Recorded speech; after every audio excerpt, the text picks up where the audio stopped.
गैया की सींगे ही खेलने के काजे मिले हैं। इतने घर में इतने सारी वस्तु है, इतने सारी खिलौना है, तुम्हारो मन वाते नहीं लगे, तुम्हें यहाँ गैया की सींगे ही खेलने के काजे मिले। ऐसो अद्भुत अद्भुत खेल खेलो करे। जब भी नंद बाबा कछु खावे तो भैया कन्हैया लाल घुटमन घुटमन पहुंच जाए और नंद बाबा की थारी को खींच ले। अब एक दिना की बात, आज मैया यशोदा ने गरम गरम गरम गरम पकौड़ा बनाए। मैया यशोदा ने गरम गरम पकौड़ा बनाए और नंद बाबा वहां बैठ के खाए रहे।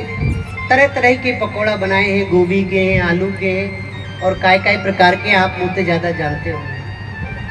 अब वहां में मिर्च के हूँ पकौड़ा है। अब कन्हैया लाल आए गए बाबा के पास में, बाबा से पूछने लगे पकौड़ा उठाए के, बाबा ये कहाँ है। अब बाबा ने सोची कि कहाँ ही बताऊं यार, तो बाबा ने कही लाला ये उई है, लाला यति उई कहो करें, यह उई है। अब कन्हैया लाल भाई इधर से उधर, इधर तो इधर देख रहे। अचानक कहा भयो, एक सेवक आए गयो बाबा के पास में और वह कछु वार्तालाप करने लगे। अब तो कहा भयो, जैसे सेवक के संग में वार्तालाप में व्यस्त है गए नंद बाबा, तो कन्हैया लाल ने कहा करे वो मिर्च को पकौड़ा उठाए लिए। बहुत देर से देख रहे कि ये बड़े आनंद पूर्वक बाबा खाए रहे हैं तो बड़ा स्वाद होगो, तो कहा करे अब वो मिर्च वाला पकौड़ा उठाए लियो। अब जैसी मिर्च वाला पकौड़ा कन्हैया ने खायो, अब तो बड़ी जोर से मिर्च लगवे लगी, आवाज लगावे लगे, मैया मोई बाबा ने उही खवाए दे, मैया मोई बाबा ने उही खवाए दे।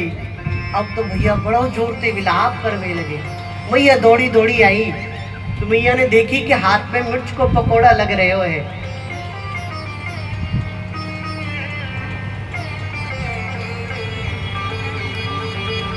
मिर्च को पकौड़ा लग रहे हो तो समझ गई।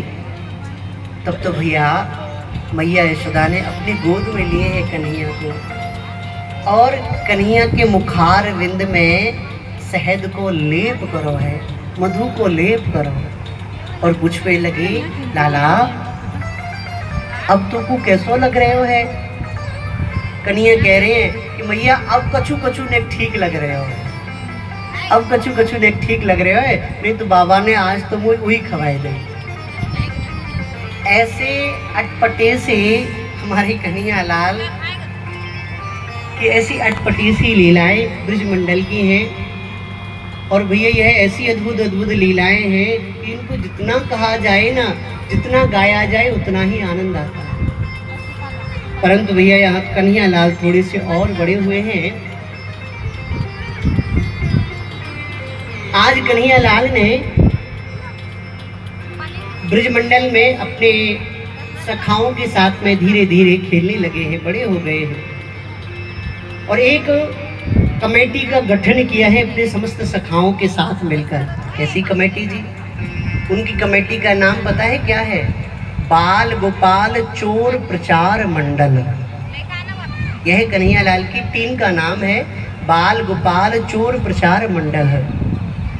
अब ये समस्त ब्रजवासियों को कह रहे हैं भैया हमारे कन्हैया लाल कि देखो भैया अब तक हमने कई प्रकार के खेल खेले, परंतु आज कछु अनूठो सो खेल खेले। कैसो अनूठो सो? कहने लगे कि देखो आज खेलेंगे माखन चोरी। माखन चोरी ब्रजगोपियों को यहाँ करवे जाएंगे।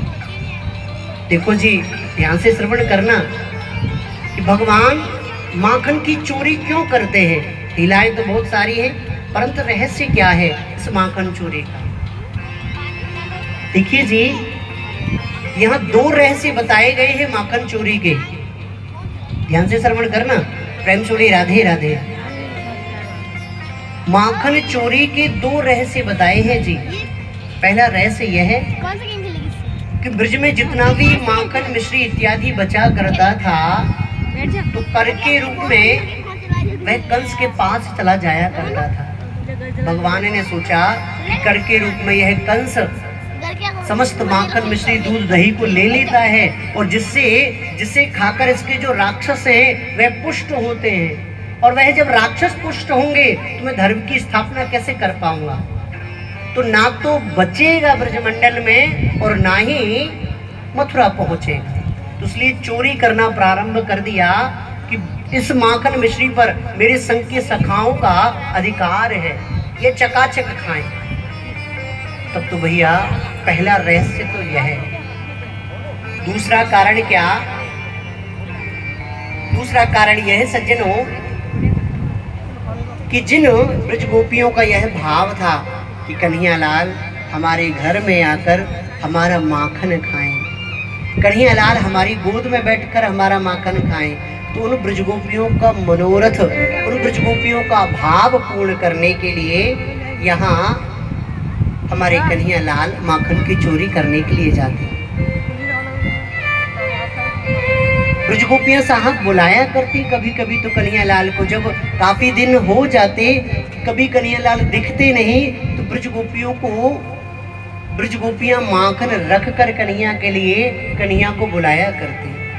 कहा करती कि मेरे घर कबहू न आवे सांवरिया, मुहे रोज रोज तरसावे, बिना बुलाए घर घर जावे, यह तो ऐसो मीठो नागरिया, मुहे रोज रोज तरसावे। भैया आज हम ब्रजगोपियों का मनोरथ पूर्ण करने के लिए भगवान समय समय पर जाया करते। प्रेम चोली राधे राधे। परंतु देखो जी, जब कभी भी ब्रजगोपियां कन्हैया लाल को 1 या 2 दिन भी हो जाती देख नहीं पाती, तो इनका मन बड़ा ही झटपटाने लगता, मन में विचलित हो जाती यह और सोचने लगती कि कन्हैया क्या हमें अभी नहीं दिखेंगे। तो भैया उल्हाने के बहाने कन्हैया को देखना जो है, उल्हाना को तो एक बहाना है, उल्हाने के बहाने नंदरानी के घर पहुंच जाते। आज ब्रजगोपियां आपस में कह रही हैं कि कहा तुम्हें कन्हैया दिखाई दियो? ब्रजगोपी कह रही है नाए 2 दिन है गए, मैंने तो कन्हैया को देखो नाए। तो ऐसे ही समस्त ब्रजगोपियां आपस में पूछ रही हैं। समस्त ब्रजगोपी कहने लगी कि नाए नाए मैंने नाए देखे, मैंने नाए देखे। तो आज समस्त ब्रजगोपी एकत्रित है के चल रही है कि चलो नंदरानी के यहाँ चल के हम देखे तो सही, कन्हैया सब प्रकार से ठीक तो है, परंतु ऐसे कैसे जाएं? हमें नंदरानी के यहाँ से कोई बुलायो आयो ना, तो हम कैसे जाएं? तो उल्हाने को बहानों बनाए के नंदरानी के यहाँ चल पड़े। नंदरानी ने अटारी में तो देखो कि अरे ब्रजगोपिन को झुंड मेरे यहाँ आ रहे हो हैं, मैंने तो काऊ को बुलायो नहीं दियो। दरवाजा खोलो नंदरानी ने, तो समस्त ब्रजगोपी अंदर आई और पूछने लगी नंदरानी कि यो बताओ ब्रजगोपियों काय बात को आपको आनो भयो, सब ब्रजमंडल में ठीक तो है ना? कहने लगे कि यो बताओ तुम्हारो कन्हैया कहाँ है? तुम जानो नाए, तुमने अपनो कन्हैया कितनो बिगाड़ रखियो है, कितनो उत्पात मचावे तुम्हारो कन्हैया। अब तो भैया कहने लगे नंदरानी कि ऐसो कहा कर दियो मेरे कन्हैया ने, मुझको बताओ तो सही कहा बात है। तब तो एक ब्रजगोपी कहने लगी कि आप जानो नाए कि पूरे ब्रजमंडल में उत्पात मचा रखियो है तुम्हारी नंदरा ने। ओ नंदरानी तेरो लाला जबर भयो रे। वह कह रही है कि आप अपने लाला को जानो नाए, जबर आप जानो जबर काहे तो कहे भैया बहुत बड़ा उत्पात करवे वाले। कहवे लगी ओ नंदरानी तेरो लाला जबर भयो रे, नंदरानी